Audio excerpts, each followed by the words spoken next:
तर मुंबईच्या सुरक्षेसाठी अहोरात्र झटणारे पोलीस कर्मचारी यांच्यासाठी एक संघटना निर्माण केली होती वरळीमध्ये. तर त्या समितीबद्दल थेट आपण तानाजी बडेकर यांच्याकडनं जाणून घेणार आहोत. नमस्कार. साऊथ मुंबई या चॅनलचं मी प्रथम स्वागत करतो. महाराष्ट्राचे आराध्यदैवत छत्रपती शिवाजी महाराज, संविधान निर्माते परमपूज्य डॉक्टर बाबासाहेब आंबेडकर यांना मी वंदन करतो. आज या ठिकाणी साऊथ मुंबई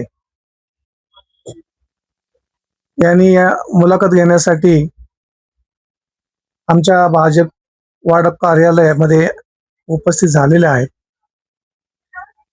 यामध्ये प्रामुख्याने आमचे विषय असे आहेत: भारतीय जनता पार्टीच्या माध्यमातून 2005 पासून महाराष्ट्राचे लोकनेते, केंद्रीय मंत्री, महाराष्ट्राचे उपमुख्यमंत्री स्वर्गीय गोपीनाथ मुंडे, बोरिवलीचे माजी आमदार सुनीलजी राणे, वरळी विधानसभेचे माजी विधानसभा अध्यक्ष स्वर्गीय दीपक पाटील, पोलीस पत्नी आणि भारतीय जनता पार्टीचे सर्व कार्यकर्ते, पदाधिकारी यांनी गेली 15 वर्ष या पोलिसांसाठी हक्काची घरं मिळावीत, त्यांच्या नावावर घरं झाली पाहिजेत, अशी चळवळ आम्ही उभी केली होती. त्या काळामध्ये काँग्रेस राष्ट्रवादी सरकार होतं. आम्ही जेव्हा आंदोलन, मोर्चे, उपोषणं केली, धरणं आंदोलन केली, तेव्हा अनेक मंडळी आमच्या आंदोलनाकडे बघून हसत होते की पोलिसांना कधीच स्वतःच्या मालकीच्या हक्काचं घर मिळू शकत नाहीये. परंतु चळवळ कार्यकर्त्यांनी कधीच मध्ये सोडली नाही. ती सातत्याने 2017 पर्यंत चळवळ आम्ही चालवली. एक पोलिसांचं सौभाग्य, पोलीस पत्नी जी संघटना आहे, खरोखर त्या चळवळीमध्ये अग्रेसिव्ह होत्या.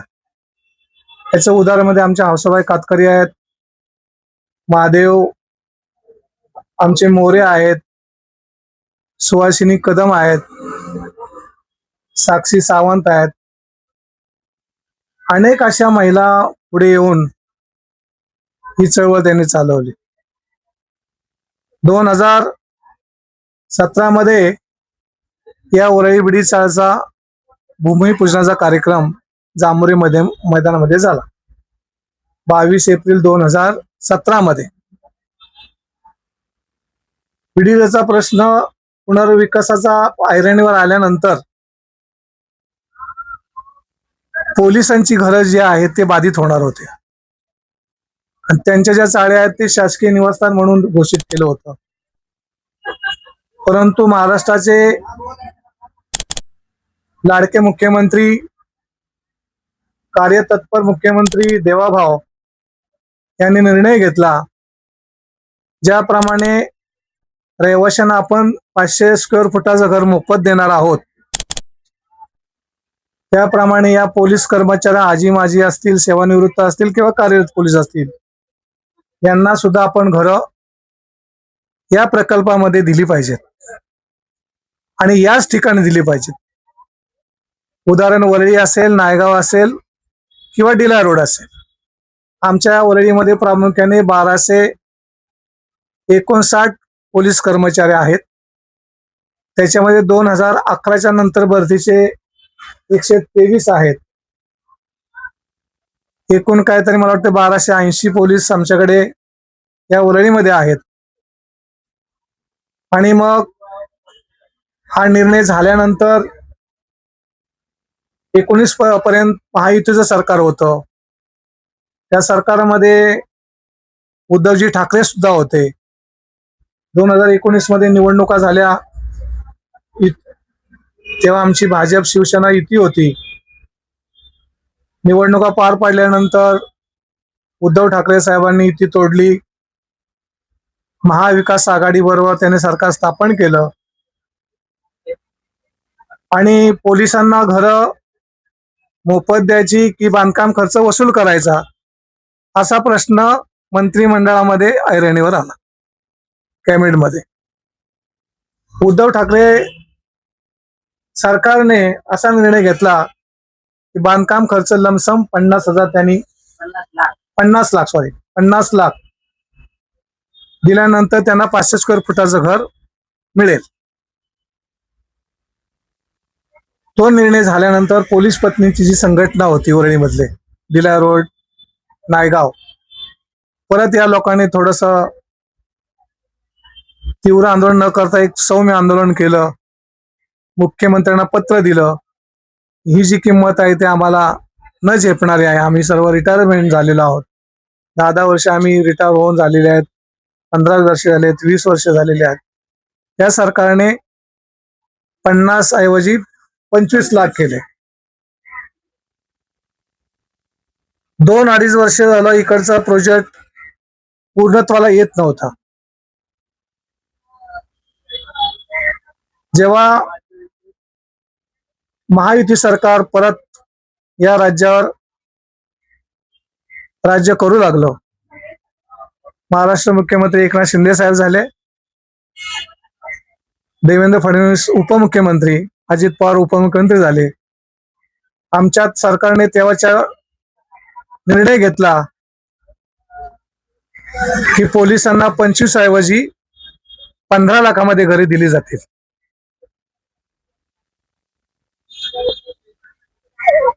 जो आदेश आहे तो पारित झाला. अनेक आमच्या पोलिसांनी आनंद उत्सव केला, फटाके वाजवले, त्यांना आनंद झाला. आमच्या सर्व कार्यकर्ते पदाधिकाऱ्यांना सुद्धा आनंद झाला. परंतु प्रश्न परत एक त्यांच्या पुढे निर्माण झाला. तो असा प्रश्न निर्माण झाला की 15 लाख भरायचे कसे.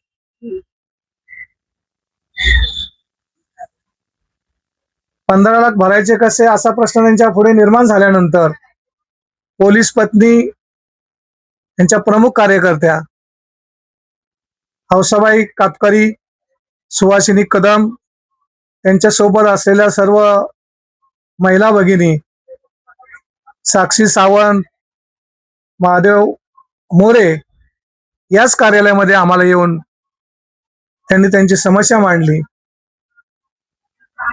त्यांनी आम्हाला निवेदनही दिलं. मी तात्काळ त्यांच्या समस्येची दखल घेतली आणि आमचे भारतीय जनता पार्टीचे दक्षिण मुंबई जिल्ह्याचे समन्वयक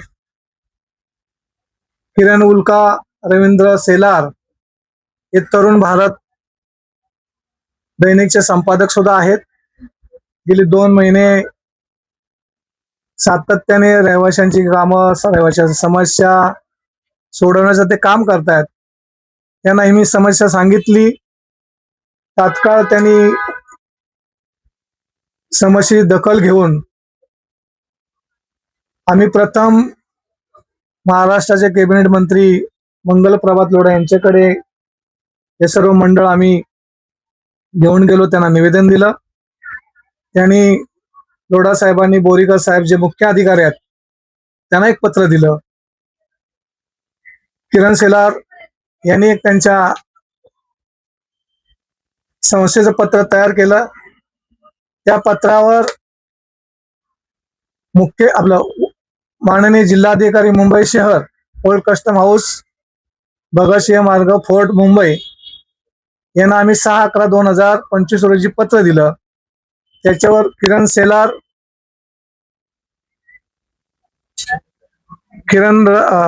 उल्का रवींद्र सेलार आणि मी स्वतः तानाजी बडेकर म्हणून याच्यावर सही आहे. हे पत्र आम्ही आमच्या शिष्टमंडळासह जाऊन कलेक्टरला आम्ही दिलं. त्यांनी त्याच्यावर रिमार्क सुद्धा करून दिलेला आहे की प्लीज प्रोसेस म्हणून.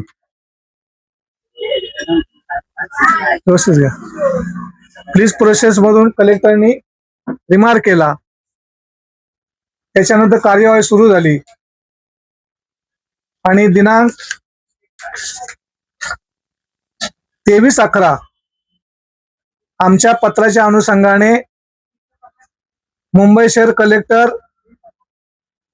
यांनी 23/11 यांना 23/11/2025 रोजी माननीय मुख्याधिकारी माढा प्राधिकरण यांना आदेश पारित केला की एनओसी द्यायला हरकत नाही म्हणून. त्यांनी काही नियम घातलेले आहेत, याच्यामध्ये नियम पाठीमागे दुसऱ्या पेजवर आहेत.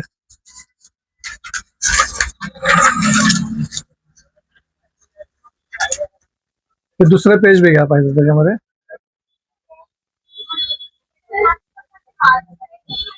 बरोबर. आता हे सर्व प्रोसिजर जवळजवळ पूर्ण झालेलं आहे, परंतु पोलीस जे सेवानिवृत्त असतील किंवा कार्यरत पोलीस असतील त्यांना अद्यापपर्यंत गृहकर्ज घेण्यासाठी काय नियम आहेत, काय नियमावली याची माहिती नसल्यामुळे त्यांनी पुन्हा आमच्याकडे 2 ते 4 दिवसापूर्वी आमच्याकडे परत येऊन चौकशी केली. बाबा हे गृहकर्ज आम्ही कसं घ्यायचं, याचं प्रोसिजर काय आहे. 15 लाख आम्हाला भरायचे आहेत. मी रिटायर झालेलो 15 वर्ष झाले आहेत, 20 वर्ष झालेले आहेत. मला जो PF मिळाला होता, मला जे काय ग्रॅज्युटी मिळाली होती ती पूर्णपणे आमची संपलेली आहे. मुलीची लग्न केलेली आहेत, मुलांच्या शिक्षणामध्ये पैसे गेलेले आहेत. तर मला गृहकर्ज घेतल्याशिवाय पर्याय नाही.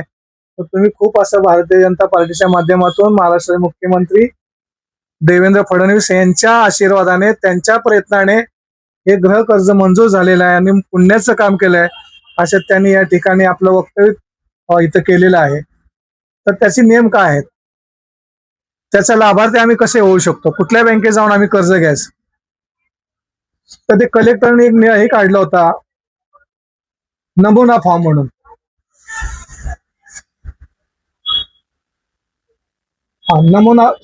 नमुना फॉर्म काढला होता. त्याच्यामध्ये तो नमुना फॉर्म मी बघितल्यानंतर त्यांना सांगितलं की आमचे जे पोलीस कर्मचारी आहेत एवढे काय सगळे शिकलेले नाहीयेत. हा फॉर्म भरण्यासाठी खूप त्यांना अडचणी येऊ शकतात. एक साधं असं एक पत्र तयार करा तुम्ही, तो तात्काळ म्हणजे असा अर्ज लिहून तुमच्याकडे मान्यतेसाठी येऊ शकतो. तर त्याने सांगितलं ठीक आहे, असं एक पत्र तयार करा आणि ते जी बँक तुम्ही निवडाल त्या बँकेमध्ये जाऊन ते पत्र द्या. त्या कलेक्टर साहेब मॅडमने आम्हाला विचारलं सुद्धा की तुम्ही कुठल्या बँकेमध्ये कर्ज घेणार. तर एक आम्ही असा निर्णय घेतला की रणजित शेलार, मी स्वतः, आमचे वार्डाध्यक्ष विक्रांत तावडे, आमचे सर्व पदाधिकारी बसून आम्ही चर्चा केली की बँक आपण कोणती निवडायची. आणि प्रत्येक जण ऐच्छिक म्हणून जर कर्ज घेत असेल कुठल्या प्रत्येक वेगवेगळ्या बँकेमध्ये गेला तर खूप त्यांना त्रास होऊ शकतो, फेऱ्या मारायला लागतील. तर आमच्या भारतीय जनता पार्टीचे आमदार आहेत, मुंबई बँकेचे संचालक आहेत, ते मुंबई जिल्हा मध्यवर्ती बँक त्यांच्या आधिपत्याखाली आहे. ही एक खिडकी योजना आपण तिथं सुरू करू. त्यांना सुलभ कर्ज मिळेल कसं याची आम्ही चाचपणी केली. प्रवीण दारिका साहेबांनी आम्हाला इकडे ग्रीन सिग्नल दिलेला आहे. जेवढे पोलीस असतील त्यांना आम्ही कर्ज निर्माण करून त्यांना देऊ, त्यांच्या समस्या सोडवू. एक 6-10 अर्ज त्यांनी जिल्हाधिकाऱ्याला द्यायचा आहे की सदर असा मी बँकेमध्ये, मुंबई जिल्हा मध्यवर्ती बँकेमध्ये 15 लाखाचं गृहकर्जाची मागणी केलेली आहे. ती बँक तत्वतः मान्यता देईल. त्या बँकेकडून एक साधं लेटर मिळेल, तत्वतः मान्यता दिली 15 लाखाला म्हणून. तदनंतर जो म्हणजे कर्जधारक आहे पोलीस, रिटायर असेल किंवा कार्यरत असेल, तो कलेक्टरला अर्ज करेल की मी गृहकर्जासाठी बँकेला अर्ज दाखल केलेला आहे, हा माझा एक अर्ज आहे, मला एनओसी द्या म्हणून. तर 0.5 असे काहीतरी 15 लाखावर अमाऊंट भरायला लागणार आहे. त्याची रक्कम येते 3,000. त्याचं चलन मिळतं. तर ते कलेक्टरला ऑनलाईन सुद्धा भरलं तरी चालेल, कॅश भरलं तरी चालेल. तदनंतर कलेक्टर त्यांना एनओसी देईल. ती एनओसी घेऊन बँकेत सबमिट करायची. त्याच्यानंतर त्यांना गृहकर्ज मंजूर होईल. आणि त्यांना जो आता त्यांना एक संधी जी आलेली आहे दक्षिण मध्य मुंबईमध्ये, या मुंबई शहरामध्ये 15 लाखामध्ये घर उपलब्ध होतंय 2.5 ते 3 करोडचं. ही खरोखर त्यांनी जी सेवा केली त्याचा त्यांना एक तो लाभ मिळतोय असं म्हटलं तरी वावगं होणार नाहीये. अशी मोठी कामगिरी भारतीय जनता पार्टी यांच्या माध्यमातून झालेली आहे. आणि पोलिसांना न्याय खरं तर का मिळू नये यासाठी आम्ही सातत्यानेच प्रयत्न केलेत आणि आजही असतील उद्याही असतील त्यांना अडचण निर्माण होतील त्यासाठी आम्ही आमचे पदाधिकारी नेहमीच आम्ही त्यांच्या पाठीशी उभं राहू. धन्यवाद. आणि काय बोलायचं पुढे? तर आतापर्यंत तुम्ही किती पोलीस कर्मचाऱ्यांना घर मिळवून दिले? वरळी, नायगाव आणि डिलाय रोड आजी माजी पोलीस म्हणजे सेवानिवृत्त आणि कार्यरत पोलीस या वरळीमध्ये 1259 आणि 2011च्या नंतर जे इथे भरती झालेले आहेत इथे राहतात वास्तव्यामध्ये ते वरळीचे 123, डिलाय रोडचे काहीतरी 50 आणि नायगावचे 69 असे 235 आहेत. टोटल तिन्ही विभागाचे पोलीस जवळजवळ 3-3.5 हजार होतात. टोटल 2200 ना? हा, 2200 होतात. त्यापैकी ते कट करायचं 3.5 बोलले. हो. 2200 सर्वसाधारण संख्या आहे. त्याच्यामध्ये मॅक्झिमम संख्या आमची वरळीची आहे. वरळीची संख्या आहे आणि वरळीतली जे आमचे पोलीस आहेत हे गृहकर्ज कोणालाही कंपल्सरी नाहीये. हे महत्वाचं तुम्हाला मला सांगायचं आहे. हे गृहकर्ज ऐच्छिक आहे आणि ते काही विरोधी मंडळी याचं भांडवल करतील. इलेक्शन आलेलं आहे की भारतीय जनता पार्टीने 15 लाख दिलं, बँकेचा धंदा वाढवला आणि पोलिसांची लूट केली असं ते या ठिकाणी प्रचार अपप्रचार करू शकतात. तर तशी काही या ठिकाणी तसा एक आमचा मुद्दा नाहीये. ऐच्छिक प्रश्न आहे. ज्याच्याकडे पैसे आहेत ते 15 लाख भरतील. ज्याला वाटतं मला 5 लाखाची गरज आहे तो 5 लाख घेईल. ज्याला गरज आहे 10 लाखाची तो 10 लाख घेईल. ज्याला गरज 15ची आहे तो 15 घेईल. ज्याला गरज बिलकुल नाही तो गृहकर्ज घेणार नाही. त्यामुळे कंपल्सरी अनिवार्य हे कर्ज नाहीये. हे महत्वाचं आहे त्याच्यामध्ये. आज टाकीची स्वच्छता टाळली, उद्या पोटदुखी, उलट्या, ताप हे कोण टाळणार? सोसायटीतील कोणीतरी आजारी पडल्यावर लक्षात येतं की टाकी वेळेवर साफ केली असती तर, पण तोपर्यंत उशीर झालेला असतो. 2002 पासून हजारो सोसायट्यांच्या टाक्यांची जबाबदारी आम्ही घेतलीये. आम्ही काळजी घेतो, कामगारांचीही आणि तुमच्या आरोग्याचीही. जरा विचार करा आणि निश्चिंत व्हा. Lifeline services.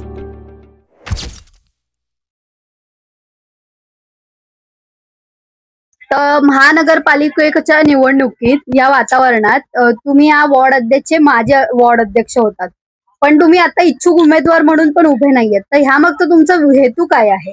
गेले 30 वर्षे मी भारतीय जनता पार्टीचा कार्यकर्ता म्हणून काम करत आहे. गेल्या 6 ते 8 वर्षापासून मी या वार्ड अध्यक्ष होतो. वार्ड 195. आता मी मार्कंडेश्वर मंडळ वरळी विधानसभा महामंत्री आहे.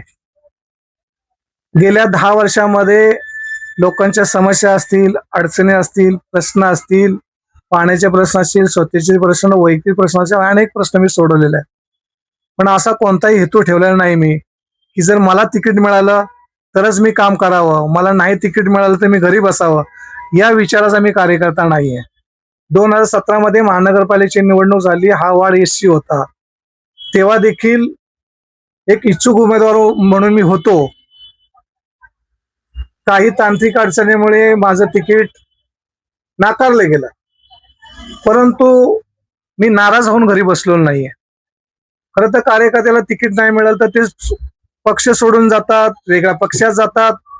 मी निष्ठावंत कार्यकर्ता, मैदान सोडलं नाही. मी सतत 10 वर्षे मी कंटिन्यू काम करतोय. माझे साथी विक्रांत तावडे माझ्यावर 6 वर्ष म्हणून महामंत्री काम केलं, वार्ड महामंत्री. आता नव्याने नियुक्त झालेले आहेत, त्याच्यामध्ये आता ते वार्ड अध्यक्ष आहेत. त्यांनाही प्रश्न तुम्ही विचारा की बाबा आमचं कामकाज वार्डमध्ये कसं आहे ते. आता वार्डचं या ठिकाणी रचना बदलली, आरक्षण बदललं, आता ओबीसी वार्ड झाला. मी एससी कॅन्डिडेट आहे. जनरल असता तरी लढू शकलो असतो, काहीतरी विचार केला असता पार्टीने. एससी असता तरी पार्टीने विचार केला असता. कामाला आमच्याकडे पार्टीमध्ये न्याय दिला जातो. जो कार्यकर्ता काम करतो त्याला कधी दुर्लक्षित करत नाहीत. आज नाही उद्या त्याला फळ मिळतं त्या गोष्टीचं. या अनेक आम्हाला ज्येष्ठांनी सांगितले आहे. स्वर्गीय दत्ताजी राणे माजी उच्चतंत्र शिक्षण मंत्री आहेत, आमचे भाई गिरकर आहेत, समाज कल्याण राज्यमंत्री. त्यांनी सांगितलं की तानाजी काम करत राहायचं, आज ना उद्या यश येतं. पण एक अनवधाने वाढ ओबीसी झाला. तर मी म्हटलं की काही लोकांना असं, अनेक लोकांना असं वाटलं की ओबीसी वाढ झाल्यानंतर आता बडेकर काम करणार नाही, थोडा त्याचा कामाचा ग्राफ कमी होईल, तो घरी बसेल किंवा कंटाळा करेल कामाचा. परंतु उमेदीने मी उतरलो मैदानात की जे आपण 10 वर्षामध्ये जे आपण काम केलेलं आहे, लोकांची कामं केलीत, प्रश्न सोडवलेले आहेत, ते जे कष्ट आपण केले, ती मेहनत कोणाच्या तरी पाठी उभी राहावी. मग जो आमच्याकडे आता उमेदवार दिला जाईल भाजपच्या माध्यमातून, मग तो कोणी असेल, त्याला निवडून आणण्याची आम्ही एक शपथ घेतलेली आमच्या सर्व पदाधिकाऱ्यांनी, कार्यकर्त्यांनी. श्याम दाम दंड या तिन्ही आम्ही सगळं वापरून आमचा नगरसेवक निवडून आणणार. या वार्डमध्ये खरं तर वरळी विधानसभेमध्ये 6 वार्ड आहेत. 6 वार्डपैकी 4 वार्डमध्ये भारतीय जनता पार्टीचे उमेदवार विजय होणारच आहेत. भारतीय जनता पार्टीचं आमचं कमळ फुलणारच आहे. पण 1 नंबर माझ्या जर वार्डमध्ये जर कमळ फुललं नाही तर त्याचं आम्हाला सगळ्यांना दुःख होईल. पण 1 नंबर आमचा वार्ड असल्यामुळे पहिलं जो निकाल येईल महानगरपालिकेचा विजयाचा, तो आमच्या वार्ड क्रमांक 195 चा विजय म्हणून निकाल येईल आणि इथं कमळ फुलेल ही आम्हाला खात्री आहे. स्वस्त ठेकेदार घेतला, पण कोणतीही सुरक्षा नाही, विमा नाही, अनुभव नाही. टाकी स्वच्छ झाली, पण एक अपघात झाला आणि जबाबदारी कोणावर गेली? सोसायटीवर. कारण चुकीचा निर्णय घेतला. आमच्याकडे अनुभवी कामगार, विमा सुरक्षा आणि साप्ताहिक प्रशिक्षण आहे. तुमच्या सोसायटीसाठी सुरक्षित पर्याय हाच योग्य पर्याय. लाईफलाईन सर्व्हिसेस, जबाबदारीचं दुसरं नाव.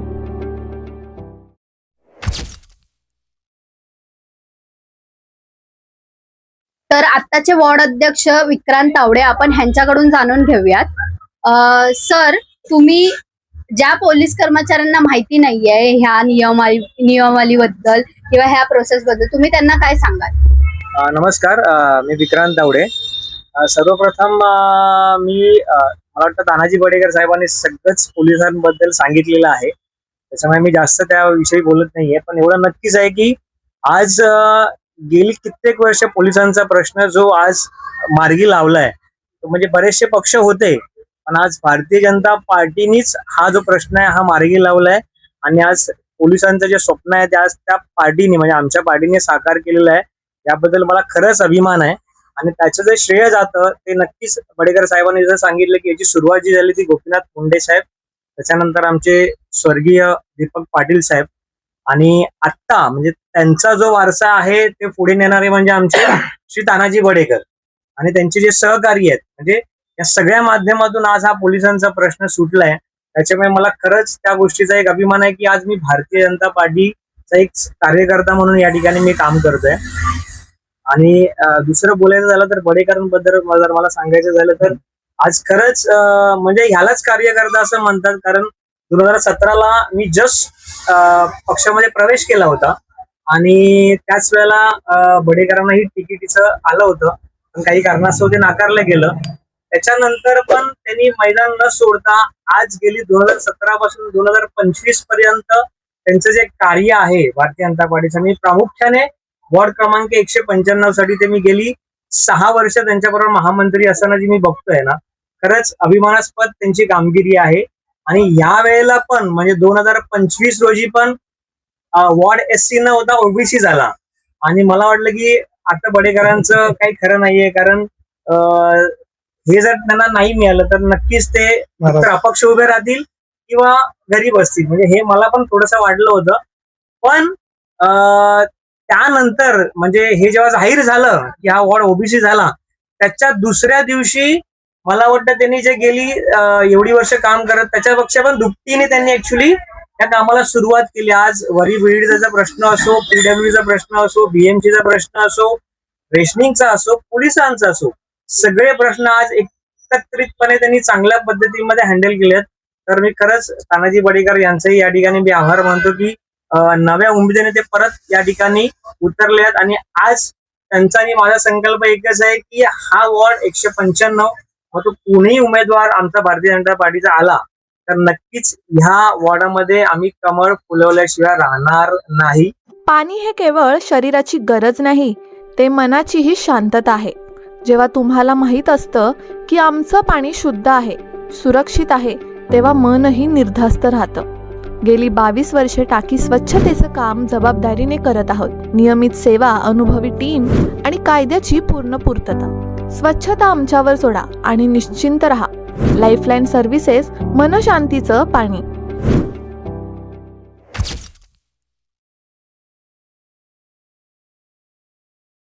तर आजी, मला तुम्हाला विचारायचं आहे की पोलीस पत्नी या समितीतर्फे प्रत्येक पोलीस कर्मचाऱ्याला 15 लाखाचं कर्ज देण्यात आलं. तर त्या समिती झाल्याने तुमचे खूप सारे प्रश्न सुटले. तर त्याची खरंच आवश्यकता होती का? नमस्कार, मी हौसाबाई हरी कातकडे. मी पोलीस पत्नी या संघटनेमध्ये 5 पासून सक्रिय. तर सगळ्याच पोलिसांकडे पैसा आहे असं काही नाही. ह्या कारणानं मी तानाजी बडेकर यांच्या संघ जरासं चर्चा करून आम्हाला गृहकर्ज कुठून तरी उपलब्ध व्हावं या संदर्भानं आम्ही अशी जरा चर्चा केली. कारण मी भारतीय जनता पार्टीतच 45 वर्ष सक्रिय. त्यांना जरा पुढच्या याच्यामध्ये सक्रिय झाले. माझं शिक्षण कमी असल्यामुळे मी त्यांचं मार्गदर्शन घेतलं.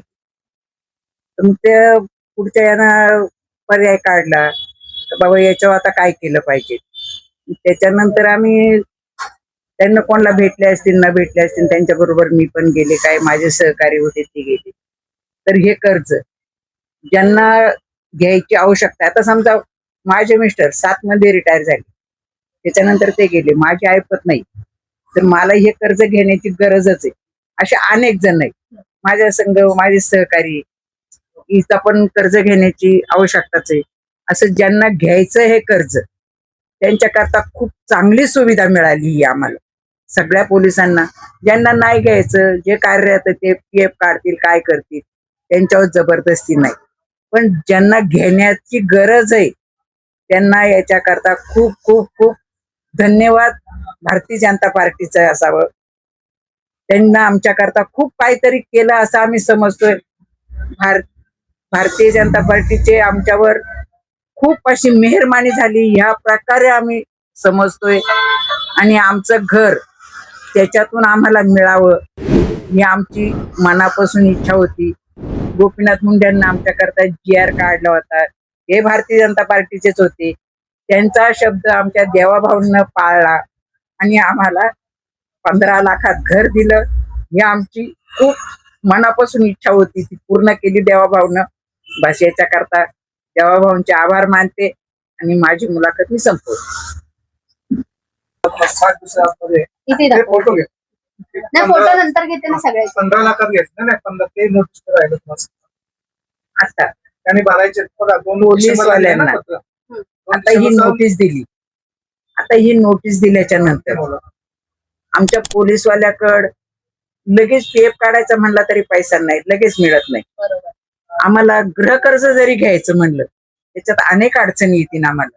म्हणून ह्या नोटीसाला त्यांना लगेच आम्हाला तगादा लावू नये, जी आमच्या भारतीय जनता पार्टीनं याची पुढची दखल घेऊन आम्हाला याची मुदतवाढ भेटावं किंवा आमचे माननीय मुख्यमंत्री देवाभाऊ यांना सुद्धा आमच्याकरता याची पुढे काहीतरी चालढकल करावी.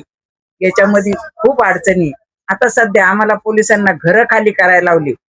आजच आमची अडचण अशी आहे तर ते आम्हाला 3 महिन्यानं किंवा 4 महिन्यानं पैसे देणार.